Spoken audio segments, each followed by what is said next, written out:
Queridos, amados, vamos partir da página 40, tentar dar, não digo um desfecho, 80, você não esperou nem eu falar 40 vezes 2, que vai dar 80, nada. Oxe. Você ia falar 40 mais 40? Não, 40 vezes 2 eu ia falar. Então vamos lá, página 80, preparação no âmbito físico, intelectual e espiritual. Nós estamos falando a respeito das qualidades do evangelizador, né? Ou as qualificações. Na aula passada foi isso aí que nós tratamos. Ficou algum ponto aqui por falar, irmãos? Não. Na página 79? Não, né?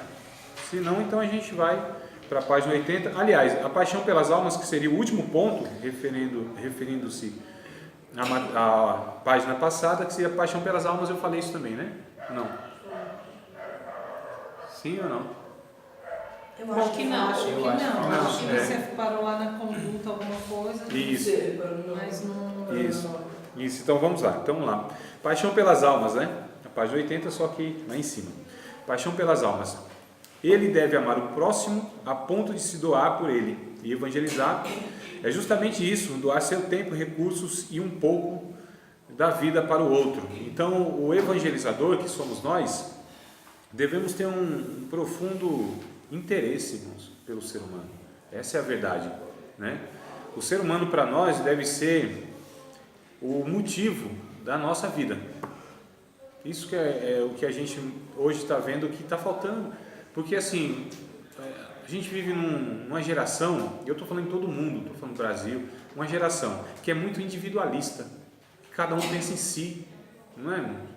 São gente egoísta ao extremo mesmo.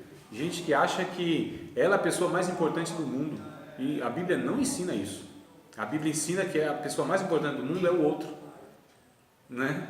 Não é o que está escrito em Filipenses 2,5? Acho que é isso, 2,5. De Filipenses. Cada um considere os outros superiores a si mesmo, irmãos. Olha só. A gente vê nas músicas, na igreja estou falando, né? Né? Nós... 2 e 5, Filipenses, capítulo 2, verso 5. Não é, se não for 4 é 6. Me ajude aí, meu irmão. É por aí. É o 4, né? É o 4, né, Mário? 2. Cada um para o que é prioritariamente seu, mas cada qual também para o que é dos outros. Exato. Então, verso 4. Cada um considere os outros superiores a si mesmo. Cada um não atente para o que é propriamente seu, né? E considere os outros superiores a si mesmo. O 5 é que vai dar o exemplo. E o exemplo quem é? Nada mais, nada menos que o próprio Jesus. Que nós possamos ter, né, diz o texto, achou, irmão velho? É Filipenses 2? Não tem Filipenses, né? Essa Bíblia é lá. É porque essa Bíblia é do... É do Johnny. É do Johnny. A Bíblia do Johnny tem uns livros faltando. Vamos lá. É para achar, né? Tem Bíblia que eu mesmo tenho dificuldade, às vezes, algumas Bíblias, de achar alguns textos. Na minha, que eu manuseio ela diariamente, já tem habilidade. A gente está familiarizado, né? Então, bora lá do verso 4 de novo, capítulo 2, Filipenses, verso 4. Cada um não atende para aquilo que é propriamente seu, antes considere os outros superiores a si mesmo. Da mesma sorte, né, ou tende em vós o mesmo sentimento. A melhor tradução não é sentimento, é pensamento, tá? Não sei se vai ter alguma versão assim. Mas o pensamento seria melhor.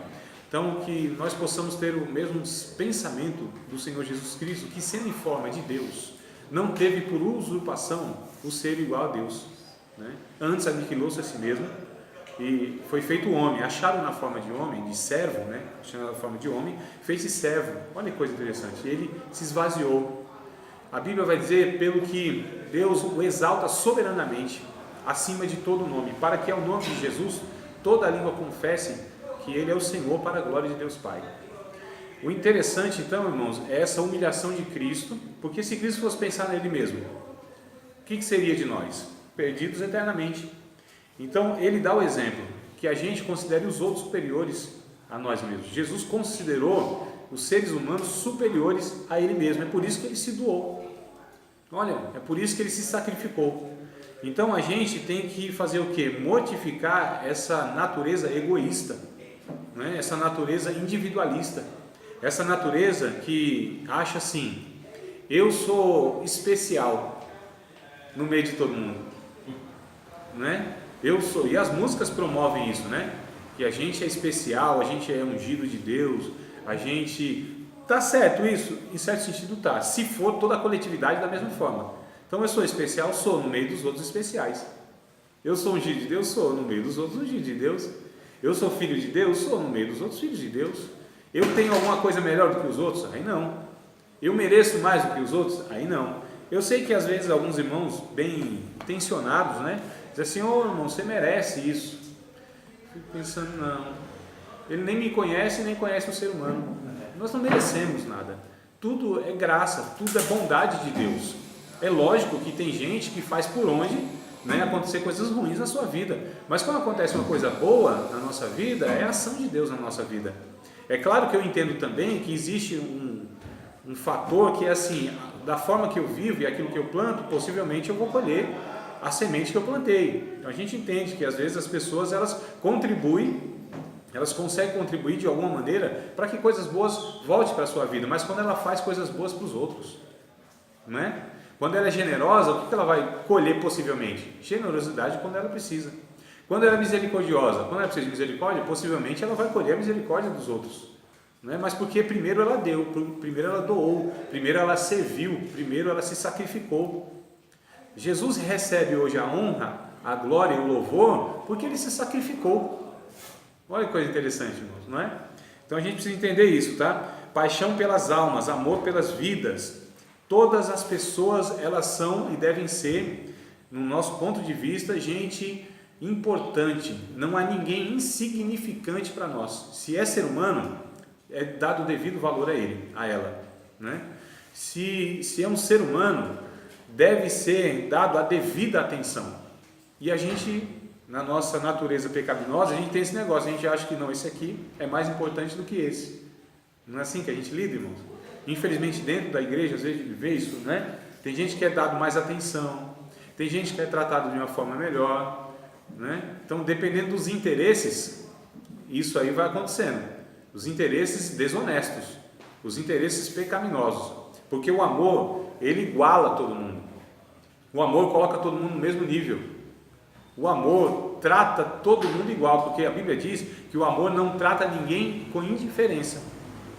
O amor não faz acepção de pessoas. Então eu trato, se eu tenho paciência com um, eu tenho que ter paciência com todos. Se eu dedico meu tempo para um, eu preciso dedicar meu tempo para todos, não é? Se eu exerço misericórdia e perdão para um, eu preciso fazer isso com todos. Se eu julgo um de uma forma, eu preciso julgar, e aqui que pega muito a gente que é de liderança e trata com pessoas. Porque às vezes a gente trata de fato, a gente lida com uma pessoa que a gente simpatiza mais, que dá menos trabalho. Não tem esse negócio, né, irmão?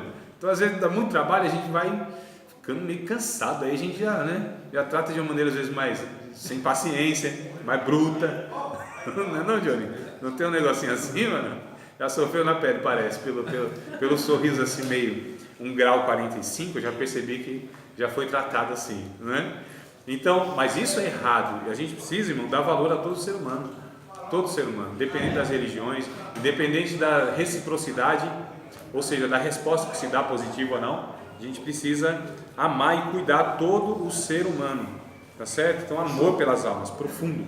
Mas aqueles que, igual aquele versículo que você falou lá, que não lembro se é em Coríntios, que fala que não pode nem se assentar na mesa, exceto esse, né? Que pinga no evangelho. Então, porque aquela vez você falou, até eu estava com a dúvida, aí você falou, não, a palavra de Deus diz, irmão, que com essas pessoas não é podendo nem se não lembro onde está. Tá. Não sei se é Timóteo, você falou. Sim. Está na Bíblia, eu li lá. 1 Coríntios. 1 Coríntios, né? Ah, não, tá. Você está falando, não, que eu confundi 1 Coríntios, quando Paulo diz para a gente não se associar, é que você acha que está se referindo a Timóteo mesmo, né? Mas é que são as duas passagens que vai falar para a gente não se associar com aquele que dizendo-se irmão, aí ele dá escândalo, ele dá mau testemunho, de uma maneira teimosa, de uma maneira consciente e tal. Agora eu estou falando do pecador mesmo, né? Eu estou falando daquele que que aceita, que carece. Agora sim, existe, mas isso são exceções, né? São exceções, a gente está falando das regras. Então as regras é amar todo mundo. Agora não quer dizer também que eu, por exemplo, esse aí que Paulo diz assim, não se relacione com esse, afaste dele, mas eu preciso interceder, orar por ele. Eu preciso desejar que Deus o de fato transforme, né? Então às vezes é que a gente confunde o que é amor. Para nós amor é viver nos beijos e abraços. Não é isso. Porque tem gente que a ação de amá-la é justamente se afastar dela. Aqui vai ter o ato de amor. Muitas vezes a gente não ajudar uma pessoa é a ajuda que a gente está dando para ela. Então a gente às vezes confunde o que é amor, né? Amor é sempre concordar com tudo, abraçar, beijar, receber e tal. Nem sempre é o gesto de carinho, né? Ora, digo os pais, quando vai ensinar o filho, às vezes não é o gesto de carinho que demonstra o amor, né? O amor às vezes é a correção, o castigo, a punição, a privação. Às vezes o gesto de amor é justamente esse. E seria um gesto de não amor, às vezes, se fizesse o contrário. Então assim, há casos e há casos. A gente está falando para amar. Agora a forma de amar, aí vai depender de situação para situação, pessoa para pessoa, ocasião para ocasião. Mas vamos amar. Ou seja, jamais desejar o mal. Jamais deixar de insistir que essa pessoa entre no caminho da verdade, né? Se emende, como diz na minha terra, né? Se emenda, né? Se emendar. Então essa é a questão, mas é amar. É o sentimento que a gente tem que ter, o pensamento que a gente tem que ter, a postura que a gente tem que ter. E todas as oportunidades, a gente vai lá e, tendo a oportunidade, vai lá e resgata essa pessoa, né? Então essa é a questão. Mas é amor pelo ser humano, mais do que tudo, irmãos, mais do que tudo. É por isso que sempre vale a pena a gente gastar tempo, recursos, seja ele financeiro, seja ele intelectual, seja ele de que forma for, para resgatar uma pessoa, né? Então a gente precisa ter isso em mente, a gente que evangeliza, se não, irmãos, de fato, porque tem uns que dá vontade mesmo, eu vou deixar de mão, já fiz minha parte. Não tem uns assim que vai desgastando, fala assim, mas lavo minhas mãos, né? Já fiz o que devia fazer, entrego na mão de Jesus. Tem uns que a gente entrega na mão de Jesus, né? Mas a gente entrega assim, na esperança que a mão de Jesus aperte. Não é resgate não, né? Jesus aperte assim, né? Página 80 que a gente está falando. Então vou entregar na mão de Jesus, mas a gente já sabe o que está por trás, muitas vezes disso, né? Mas a gente precisa insistir, irmão, insistir no ser humano, insistir. O ser humano é a coisa mais preciosa. E todas as coisas que existem para o ser humano. Todas as regras que Deus criou para proteger o ser humano. Todas. Vocês acreditam, irmão? Acho que eu já falei em outra ocasião para vocês. Jesus quebrou. Presta atenção, está sendo gravado. Pode ser usado contra mim no tribunal isso aqui, né? Jesus quebrou, que é uma declaração bem assim, no fio da navalha que eu vou fazer agora. Jesus quebrou o mandamento de Deus por causa do ser humano. Sem pecar, ele não pecou, fez isso. Vocês lembram da passagem que eu estou mencionando aqui? Vem na cabeça? Quando Jesus, ele no dia de sábado, fez um negócio lá, e aí os religiosos, porque os religiosos são assim, as coisas têm mais valor do que as pessoas, as regras têm mais valor do que as pessoas, a reputação da denominação tem mais valor do que as pessoas, a reputação do seu ministério tem mais valor do que as pessoas, elas não se arriscam, jamais. Né? E Jesus vem quebrando tudo isso, porque o que tem valor é o ser humano, porque tudo isso foi criado para proteger o ser humano, irmãos, não no seu pecado, do seu pecado. É aqui que a gente precisa entender. E aí Jesus disse, não, o sábado aí que vocês colocam acima da necessidade humana e acima do ser humano, foi feito por causa do homem, não o homem por causa do sábado. Aí Jesus pega um exemplo do Antigo Testamento e ele diz assim, vocês não leram o que fez Davi voltando de batalha com seus homens? Estavam famintos, irmãos, os homens iam morrer de fome, né?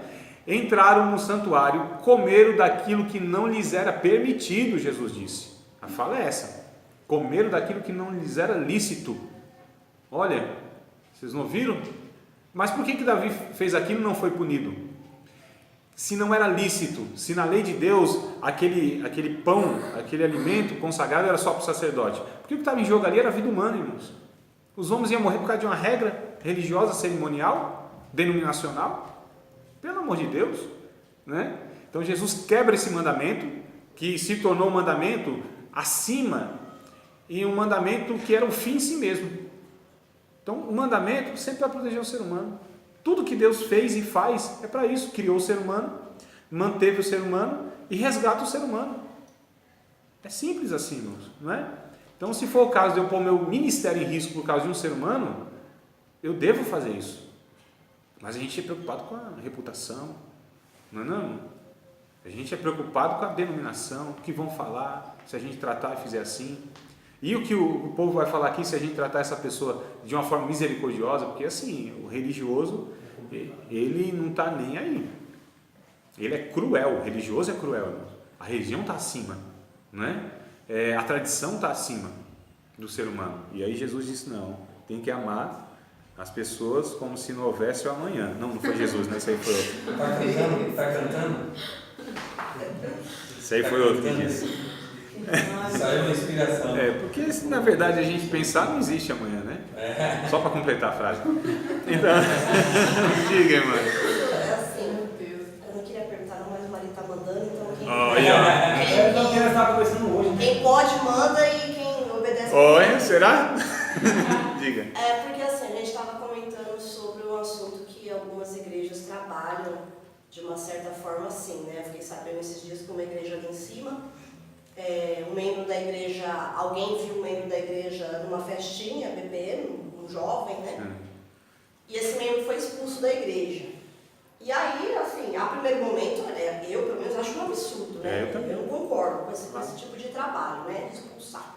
Mas aí lendo, né, o texto lá onde Paulo, acho que é os Romanos, que ele fala que tinha um cidadão lá que estava em crime, em pecado sexual e tal, este vocês expulsem do meio de vocês, né? Aí a gente entra nessa questão, se realmente então ele está falando que tinha que ser expulso uma pessoa que estava em pecado no meio da igreja, essas pessoas devem ser expulsas do meio da igreja, é isso que deu a entender que ele falou, né? Então será que no caso, então essas igrejas estão agindo corretamente, se a gente for pensar assim? Vamos pegar um texto da boca de Jesus, que é melhor ainda, não que Paulo, nem outra carta, que pede igualdade à inspiração, mas Jesus falando é um negócio mais, né, impactante. Então vamos pegar Mateus capítulo 18, Jesus ele vai tratar disso. Mas aí fica sem entender um pouco algumas coisas. Não, então vamos ver se a gente consegue chegar. Não, porque assim, a gente tem muitas pessoas dando mais ênfase para o que Paulo fala do que para Jesus fala, né? Então entra num contraste aí. Não, o que acontece? Veja bem, eu falei assim até brincando, mas o que Paulo falou é inspirado igualmente o que Jesus falou, né? E o próprio Paulo ele vai dizer, vocês cuidem que o que eu falo é inspirado por Deus. Né? Não, então, porque eu imagino assim também, que o assunto que estava sendo tratado era um assunto de adultério. Sim. Então eu não acho que seja igualável a outras situações, que a igreja, porque viu o menino numa festa bebendo, expulsa da igreja. Não, mas vamos entender, Ana Paula, porque assim, o texto, por exemplo, o texto de Paulo em Coríntios, em Romanos, que é o que parece que tem essas duas condições, essas duas situações, ela precisa se complementar com outro texto se existe. Então é por isso que no estudo a gente pega todos os textos, todos os pensamentos, para ver como que a gente chega numa conclusão melhor, né? Então vamos começar aqui em Mateus, que eu acho que é o que começa a falar a respeito disso, no capítulo 18, verso 15, a gente vai ver alguns princípios aqui. Aí depois a gente vai chegar lá na situação que houve lá em Corinto, né? E depois de Paulo, por exemplo, quando ele pegou o tal do Alexandre, o que trabalhava com ferro velho lá, o latoeiro, né? Ele disse, eu entrego logo, esse é Satanás, mas vamos ver o porquê, o que aconteceu aquilo, né? Mas vamos entender aqui. Então vamos começar com Mateus 18, verso 15. Ora, se teu irmão pecar contra ti, vai e repreende-o, entre ti e ele só. Se te ouvir, ganhaste o teu irmão. Louvado seja Deus, né? Não foi exposto o irmão, não foi o pecado dele, não foi falado para a congregação de praça. Se eu conseguir resgatar esse irmão, eu e ele só tete a tete, glória a Deus, irmãos, louvado seja Deus, coisa boa. Tiago, lá no capítulo 5, ele vai falar isso. Se eu levo um irmão ao reconhecimento do seu pecado, eu ganho esse irmão e cubro a multidão dele de pecado pelo amor exercido.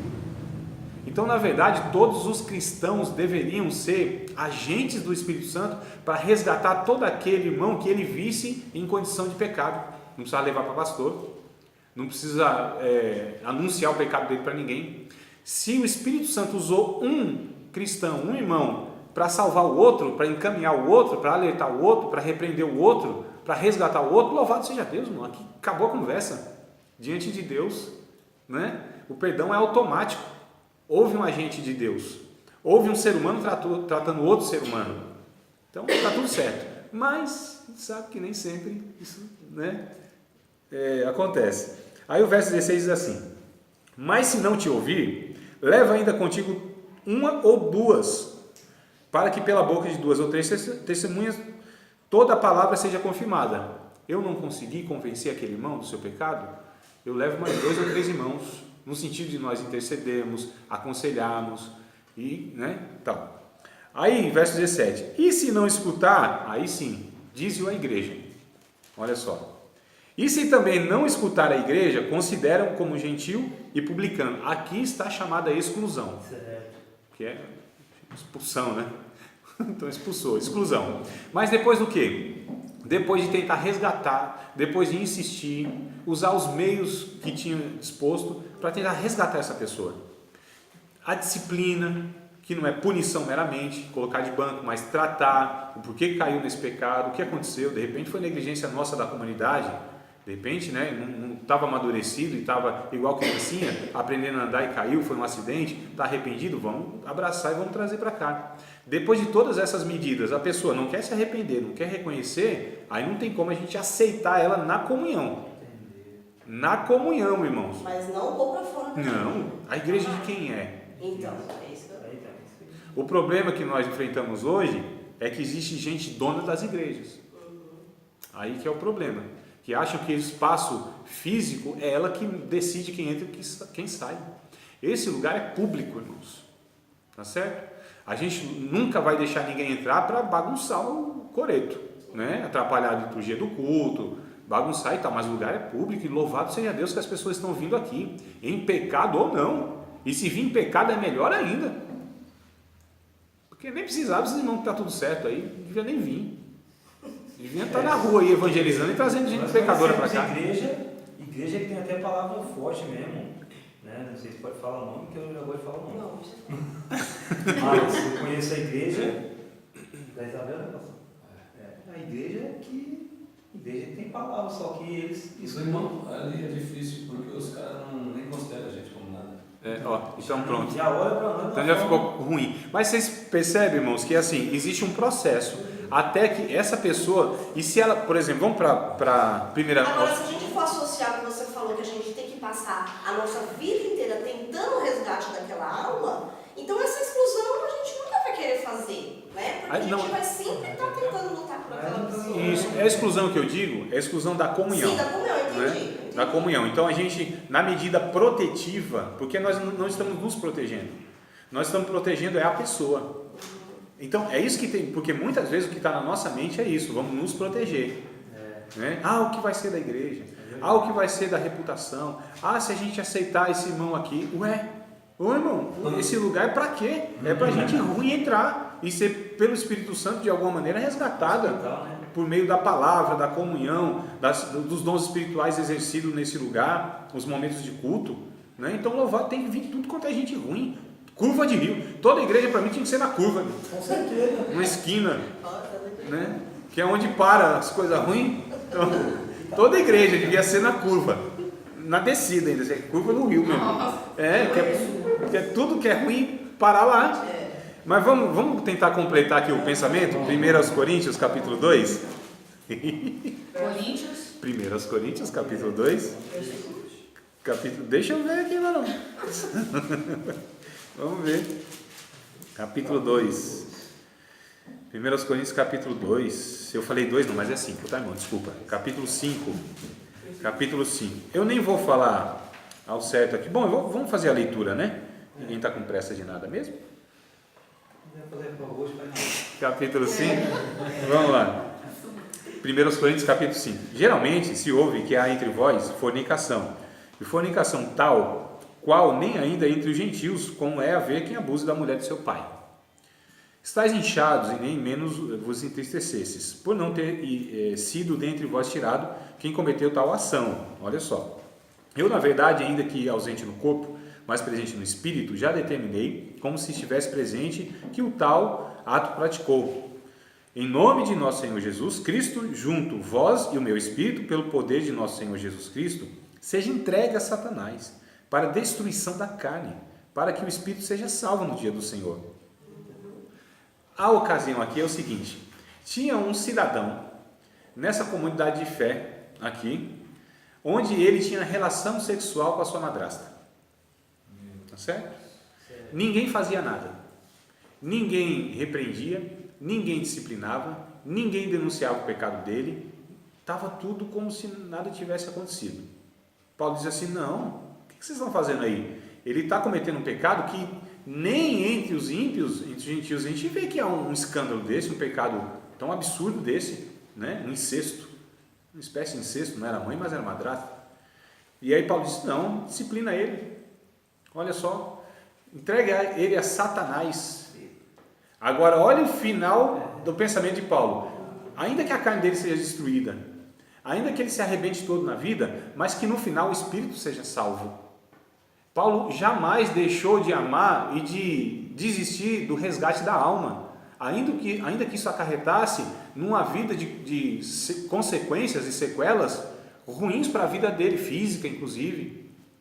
Ele está vendo a salvação da alma.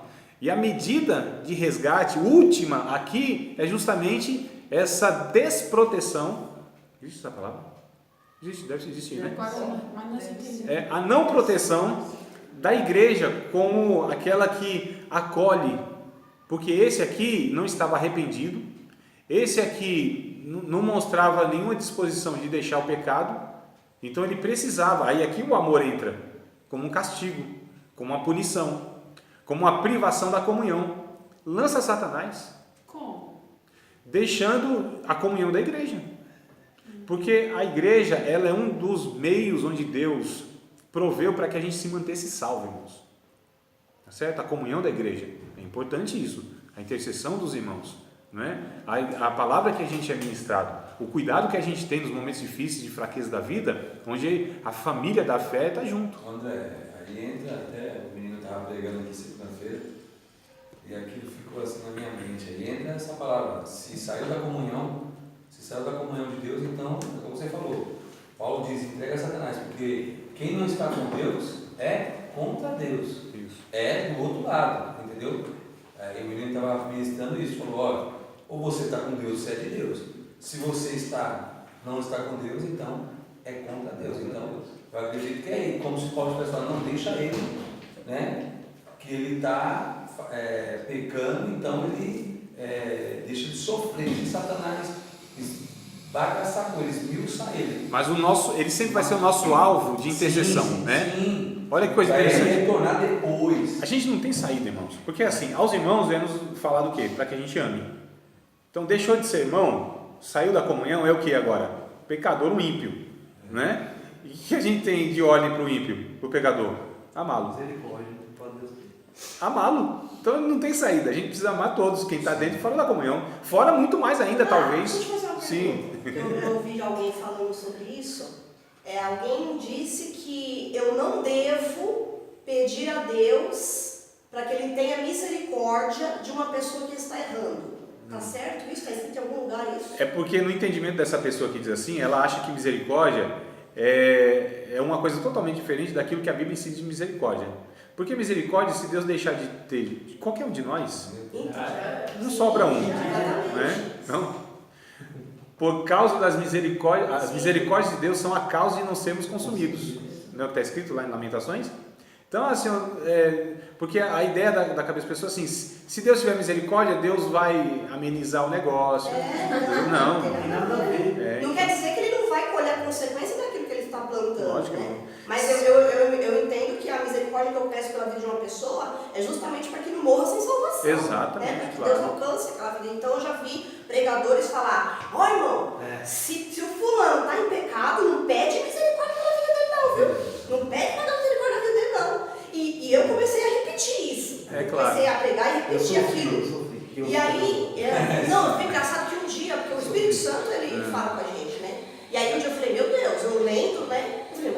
graça, irmãos? Claro. Está errado? Como que pode isso?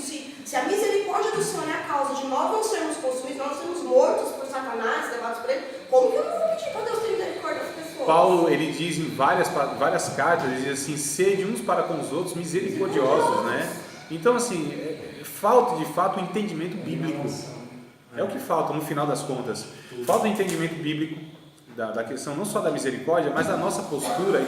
Irmãos, o que a gente tem de tarefa para com o outro? Amar, cuidar, tentar salvar de todas as maneiras, né? Agora os meios, aí sim, às vezes são meios mais, vou dizer assim, mais duros que a gente usa, outros não. Mas o final de tudo, nosso coração tem que sempre estar na pessoa como Senhor, salva, liberta, perdoa. Como Deus vai fazer isso? Eu não sei. E se Deus fizer de uma maneira dura, eu vou sofrer com isso, irmãos. Eu vou sofrer, porque um ser humano, o sofrimento de um ser humano deve me causar sofrimento. Nenhum ser humano que pode ser o cara ruim, o pior que seja, mas é um ser humano que está sofrendo. Ah, não, mas aquele lá não merecia nada. Nem ele, nem nós, irmãos. O que falta é o entendimento da nossa condição humana. O que falta é isso para os crentes, porque os crentes eles pensam, muitos crentes, muitos mesmo, pensam que o crente é aquele serzinho, né, que ele é melhor do que os outros, porque não mata, não rouba, efetivamente não faz isso. À vista, né? Não dá um teco lá, né? Mas João vai dizer, quem odeia seu irmão é homicida. Se tem ódio no coração contra o irmão, é homicida. E homicida não tem parte no reino de Deus. Ué. Tá aqui, João. O Evangelho de João. Vamos, então, se tu quer esse versículo, Tá aqui, João. vamos lá. Tem um versículo aqui para me ler também depois, tá? Tudo bem, irmão. Deixa eu só colocar aqui Tá aqui, João. esses dias eu falei assim, o João, eu falei, desculpa, irmão, não é o João. Chamar o apóstolo de João, né? João é uns aí, é o João. Então, João, epístola de João, deixa eu ver agora, Nathalie, eu preciso. É a primeira. É porque na verdade ele vai falar isso aqui em outras 3 ou 4 passagens, só aqui na epístola, né? Mas deixa eu ver se eu acho aqui. Deixa eu ver se é o capítulo 5, é o capítulo 4, aliás, no finalzinho. Capítulo 4. Vai falar isso aqui, né? Deixa eu ver. Os outros, ninguém tá, louvou a Deus. É o 20, não é? O 4 e 20? 4:20, se alguém odeia seu irmão, não é isso? Não, aqui ele diz que é homicida mesmo, mas é por aí. Ah, viu? Mas é por aí. Me ajudem aí, porque agora. 3:15. É o 3 e 15, Johnny. Obrigado, meu amado. Outra história aí é outro nível. É acima da média, Johnny. 3 e 15, né, Johnny? Isso. Então pode ler, meu amado. Lê. Quem odeia seu irmão é assassino. E vocês sabem que nenhum assassino tem vida eterna em si mesmo. Olha aí, ó. Mas a ideia. Mas Né? Primeiro João, não? Primeira João é carta. Eu também confundi um pouco com isso. É carta, irmãos. É carta. Carta de João. Primeira carta. Primeira epístola de João, 3 e 15. Não é só aqui não. A epístola de João tem outras passagens que ele vai falar a mesma coisa. Como você diz que ama Deus e aborrece o irmão? Né? Quem aborrece o irmão está em trevas. Quem está em trevas não viu Deus, não conhece Deus. É lá que está filhinho, né? Exato, cara. Exato. É o que ele vai dizer. Olha, quem não ama o irmão está em trevas.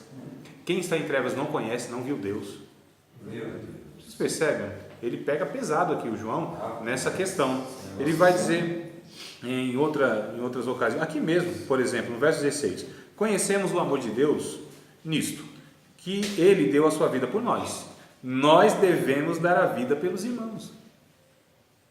Quem, pois, tiver bens no mundo e vendo o seu irmão necessitado, lhe cerrar o coração, como estará nele a caridade de Deus? Meus filhinhos, não amemos de palavra nem de língua, mas por obra e em verdade. E nisso conhecemos que somos da verdade, e diante dele asseguraremos nosso coração. Olha só, e ele vai falar em outras passagens mais aqui na epístola mesmo, capítulo 4, capítulo 5, ele vai dizer também isso, que aquele que não ama a Deus, não está nele a caridade de Deus. Se não está nele a caridade, eu vou ler aqui o capítulo 4, verso 7. Amados, Amemos uns aos outros, porque a caridade é de Deus. Qualquer que ama é nascido de Deus e conhece a Deus. Aquele que não ama não conhece a Deus, porque Deus é amor. Nisso se manifestou o amor de Deus para conosco, que Deus enviou seu Filho unigênito ao mundo, para que por ele vivamos. Nisso está a caridade de Deus, não em que nós tenhamos amado a Deus, mas em que ele nos amou e enviou seu Filho para a propiciação pelos nossos pecados. Amados, se Deus assim nos amou, também nós devemos amar uns aos outros. Ninguém jamais viu a Deus. Se nós amamos uns aos outros, Deus está em nós, e em nós é perfeita a caridade de Deus. Nisto conhecemos que estamos nele, e ele em nós, pois que nos deu do seu Espírito, e vimos e testificamos que o Pai enviou seu Filho para Salvador do mundo, para Salvador do mundo. Qualquer que confessar a Jesus é o Filho de Deus, Deus está nele e ele em Deus. E nós conhecemos e cremos no amor que Deus nos tem. Deus é amor, e quem está em amor está em Deus e Deus nele. Nisto é perfeita a caridade para conosco, para que no dia do juízo tenhamos confiança, porque qual ele é, somos nós também neste mundo. Na caridade não há temor, antes a perfeita caridade lança fora o temor, porque o temor tem consigo a pena, e o que teme não é perfeito diante de Deus. Nós amamos porque ele nos amou primeiro. Se alguém diz eu amo a Deus e aborrece seu irmão, é mentiroso, pois quem não ama seu irmão, ao qual viu, como pode amar a Deus a quem não viu? E dele temos este mandamento, que quem ama a Deus, ame também seu irmão. Simples, irmão. Simples. Né? E ainda, se eu ler toda a epístola de João aqui, a primeira, nossa, isso vai estar em quase todos os capítulos. Ele vai falar aqui, deixa eu ver, é porque tem um negócio mais duro ainda, eu queria achar aqui. Capítulo 2, verso 3 em diante. Olha que coisa linda. Primeira, ainda é 1 João, isso. Só voltar umas páginazinhas. Capítulo 1, verso 3 em diante, ó. E nisso sabemos que o conhecemos, se guardamos seus mandamentos. Aquele que diz, eu conheço, e não guarda os seus mandamentos, é mentiroso, e nele não está a verdade. Mas qualquer que guarda a sua palavra, o amor de Deus está nele, e verdadeiramente aperfeiçoado. Nisto conhecemos que estamos nele. Aquele que diz que está nele, também deve andar como ele andou. Irmãos, não vos escrevo um mandamento novo, mas um mandamento antigo, que é desde o princípio tiveste. Este mandamento antigo é a palavra que desde o princípio ouviste. Outra vez vos escrevo um mandamento novo, que é verdadeiro nele e em vós, porque vão passando as trevas e já a verdadeira luz alumia. Aquele que diz que está na luz e aborrece o seu irmão, até agora está em trevas.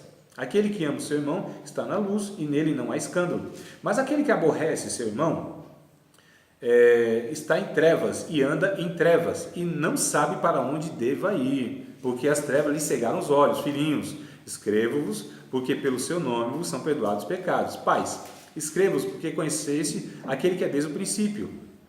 O maligno, o princípio. Jovens, escrevo-vos porque venceste o maligno. Eu vos escrevi, filhos, que conheceis o Pai. E eu escrevi, pais, porque já conhecestes aquele que é desde o princípio. E eu vos escrevi, jovens, porque sois fortes, a palavra de Deus está em vós, e já venceste o maligno. Não ameis o mundo, nem que no mundo há. Se alguém ama o mundo, o amor do Pai não está nele, porque tudo que há no mundo, a concupiscência da carne, é o desejo da carne, a concupiscência dos olhos e a soberba da vida, não é do Pai, mas é do mundo. O mundo passa, suas concupiscências, mas aquele que faz a vontade de Deus permanece para sempre. Esse tratado aqui, irmãos, vai mostrar o seguinte, é simples, quem é de Deus ama o ser humano, quem não é de Deus não ama o ser humano, e quem não ama o ser humano não é de Deus, está em trevas, acabou, ponto final, não tem conversa, não tem elaboração teológica nesse negócio.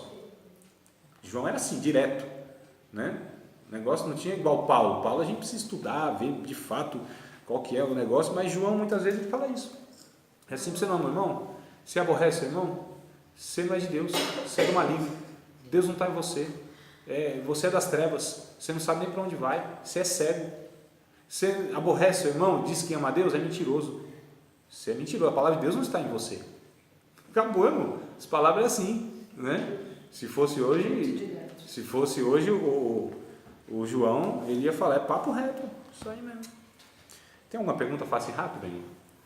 A gente acabou aqui a primeira parte, os comerciais vão vir e a gente não tem retorno. Eu amo tanto vocês. Eu amo tanto vocês. O que você quer? que você quer? Quer bem, será? Já pensou 3 vezes, Pedro, tu me amas? Então, apacenta os cordeirinhos, né? Meu, Vai lá, cuida dos novos convertidos. ame eles. Me ama mesmo? Então, apacenta as ovelhas. E apacentar a ovelha não é um negócio complicado. Bom Por demais. isso que eu tô desistindo desse negócio. Eu não passo paciência não. É, mano, a vontade. Tem umas ovelhinhas aí que não querem ser apacentadas. Então, a vontade não falta, né? A vontade. Porque, irmãos, você se relacionar. Ovelha não é bode. Ovelha dá trabalho, irmão. Mas não bode. Gente de Deus dá trabalho. Já fui bode, mano. Amados, ó, a gente tem uma tarefa como servo de Deus e obreiros mais ainda. É levar a carga uns dos outros, suportar as pessoas, né? Pegar a bendita ovelha muitas vezes, colocá-la no ombro e aí pesa. Quebrar a primeira perna dela. Ué, Me mete nesse aula, Fala aquele irmão que você quebrou a perna. não, Johnny, peraí, vai, peraí, então você me explica. Como que é a história? Vou lá, pra ela não ficar correndo, porque ela fica foitinha, você puxa, ela não vai gritar, se ela é ovelha. Você quebra a perninha dela, pega ela nos ombros, pega ela no ombro. Tá gravando Coloca ela. Vai dar mais trabalho, que você Dá tem que carregar a a carta, pastor. Leva Vou cortar aqui, vou cortar. Corta. Pastor, eu quero a carta, pastor. Isso aí vai